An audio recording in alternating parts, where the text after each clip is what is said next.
জি, তুমি একা কাজে একাই এসেছি, কয়েকদিন ধরে একা একা কেউ আসেনি।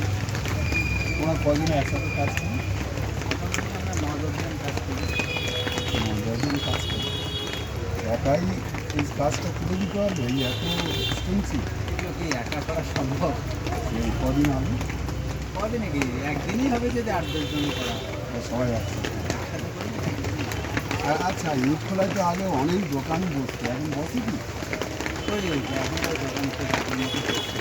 মাঝখানে দোকান সব খুলেই দিয়েছে। এখন হয়তো কেউ সাইকেলে করে বিকেলবেলা একটু হয়তো বসে আবার চলে যায়। ঈদ খোলায় এখন কেউ দোকানদারি বসতেই পারছে না। এগুলো কী কী মনে করে? রাজনীতির চাল, তাই না? আমি কি বলবো, আমরা সাধারণ মানুষ এখন রাজনীতির চাল কি এখন কি চাল সেটা তো না, আমাদের সে তো আমিও তো সাধারণ মানুষ, আমাদের তো এগুলো কিন্তু এ মনে হচ্ছে আমার রাজনীতি চাই, বুঝলে তো? সেটা না হলে গরিবের পেটে কেউ ভাত মারে যে। হ্যাঁ, দেখো এই তোমার তোমার যদি বলে আর গাড়ি চালাতে পারবে না রাস্তার মধ্যে, তাহলে তোমার কী হবে? দেখো গরিব মানুষের কথা কেউ ভাবছে না, কেউ ভাবছে না। গরিব মানুষের কথা এখনকার দিনে কেউ ভাবে? সবাই শুধু নিজেরটাই বুঝতেছে। এটা ঠিক বলেছে। গরিব গরিব হয়ে গেল, গরিবের প্রতি সবাই রাখতে হচ্ছে। হ্যাঁ, কি উপর থেকে উপরতলা থেকে নিচতলা, কি মাস্তান, কি মানে অনেকে আছে না অন্যের ভালো দেখতে পারে না, এটা তো এরকম মানুষ আছেই। অন্যের ভালো দেখতে পারে না বা অন্যের ভালোটা বোঝে না, এমন মানুষ এখনকার দিনে নেই। তোমার দুমুঠো খাওয়ার জন্য মানুষ কত কি না করে। হ্যাঁ, আর এরা হচ্ছে মানে এইসব মানে মানুষকে নিয়ে ছিনিয়ে নিয়ে খেয়েছে। কত মানুষ আত্মহত্যা করছে। এখনকার দিনে কেউ করার কথা ভাবছে না বুঝলে তো? কি বলবো আর, মানুষ মানুষ আছে, মানুষটাও কমানো হয়ে গেছে। তারা এই চুল ছেঁড়া রাজনীতি, চুল জানো তো, বাল চুল বলে, বাল চুল, এই বাল চুল ছেঁড়া এরা রাজনীতি করছে। কি প্রধানমন্ত্রী, কি মুখ্যমন্ত্রী, কি নিচের লেভেলের লোক। হ্যাঁ, কেউ এরা দেশটাকে সাধারণ মানুষের নিয়ে ভাবছে না। দেশটা কীভাবে অর্থনীতিতে স্ট্রং হবে, কীভাবে স্বাবলম্বী হবে। আমাদের দেশ দিনে দিনে দেনার হার বেড়ে যাচ্ছে, তার দিকেও দেশের মানুষ, দেশের মন্ত্রী, দেশের জনগণ কেউ মাথা দিচ্ছে না।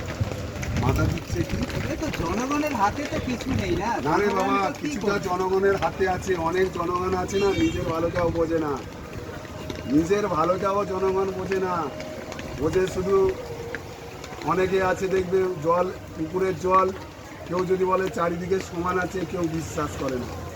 ওই উনি বলেছেন পুকুরের জল ওইদিকে উঁচু উঁচু, এই বলে লড়াই করে, নিজেদের মধ্যে নিজেরা লড়াই করে মরে।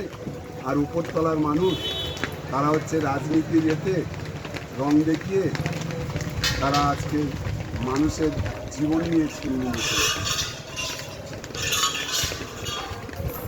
কি বাবু, তোমাদের পেটে তো এইসব কিছু নেই, তোমাদেরকে যেটা বোঝানো হয় সেটাই তোমরা বুঝো।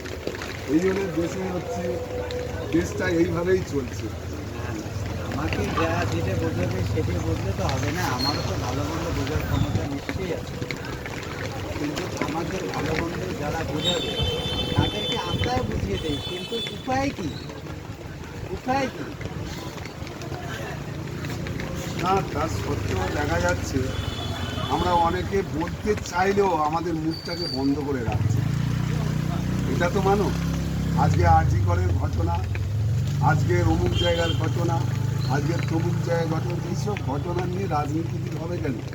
আরে যেখানে সত্য আছে সেখানে আমি সত্যের প্রতীক, আমার উপরে যেখানে দেশের জনসাধারণ নির্ভর করে, তাহলে আমি আরজি করের বিচার আমি চাইবো না কেন?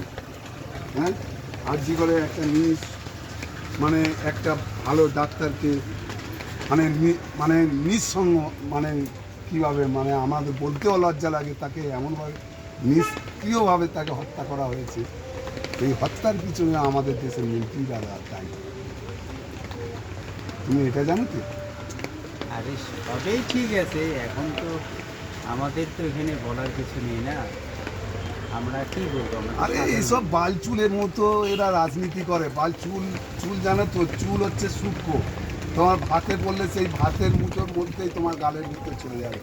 আর রাজনীতি এখন ওই রকম হয়ে গেছে, সূক্ষ্ম, তোমার মধ্যে এমন একটা বোঝাচ্ছে যে তুমি বুঝতে বাইরে থেকে তুমি বুঝতেই পারবে না যে ওর মধ্যে চুলটা আছে।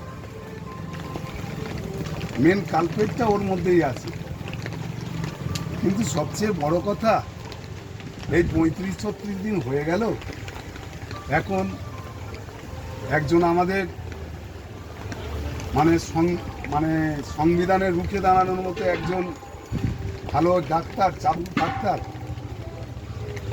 তাকে এরা মানে অত্যাচার করে তাকে নিষ্ক্রিয়ভাবে তাকে হত্যা করবে, আমাদের দেশটাকে সরিয়ে দিল। এই দেশটায় আজকের থেকে শুরু হয়নি, যদিও সেই প্রধানমন্ত্রী ইন্দিরা গান্ধীর আমল থেকে শুরু হয়েছিল, যে ইন্দিরা গান্ধীর ছেলে সঞ্জয় গান্ধীকে বিমান দুর্ঘটনায়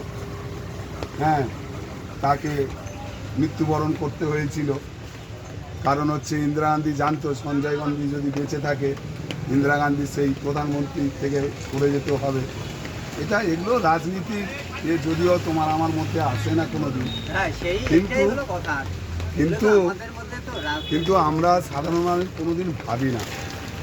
আর আমরা ভেবে বা কী করবো? দেখো আমাদের থাকবে খাওয়া, তাহলে আজকের এই ছোটোখাটো ব্যবসায়ীদের পেটে লাথি মেরেছে, কালকে যখন তোমার আমার পেটে লাথি মারবে তখন তো আমাদেরও দেয়ালের পিঠ থেকে যাবে, তখন তো ফোঁস করতেই হবে, তাই না? তবে আমাদের চেষ্টা করতে হবে, আমরা তো আছি এবং যারা ছিল তারাও যেন পেটের ক্ষুধাটা মেটাতে পারে। হ্যাঁ, আর ফুটপাতের দোকান, এখানে ফুটপাতের কারোর অধিকার নেই, যে যেখানে বসে আছে ব্যবসা করছে করো, কিন্তু কারোর ক্ষতি হচ্ছে না, এটা তো আলটিমেট কারোর ক্ষতি হচ্ছে না, বরং এখানে আমরা রাত্রে চলাফেরা খুব অসুবিধা বোধ করি এবং সেই অসুবিধা দূরীকরণ হচ্ছে, এটাকে আমাদের ভাবতে হবে। এখানে এর কারণটা হয়তো আমরা জানি না, কিন্তু ওরাই ভালো কারণটা জানবে। আমরা হয়তো এটাই বুঝতেছি যে আজকে আমরা গরিব মানুষ, আমার দোকানপাট খুলে দিয়েছে, আমি খাবো কী করবো, কী খাবো। থ্যাংক ইউ ইউটিউব চ্যানেলের সিগারেট কাকু, আপনাদের ধন্যবাদ জানাচ্ছি। আপনারাও আমাদের সাথে থাকুন, সঙ্গে থাকুন। নমস্কার।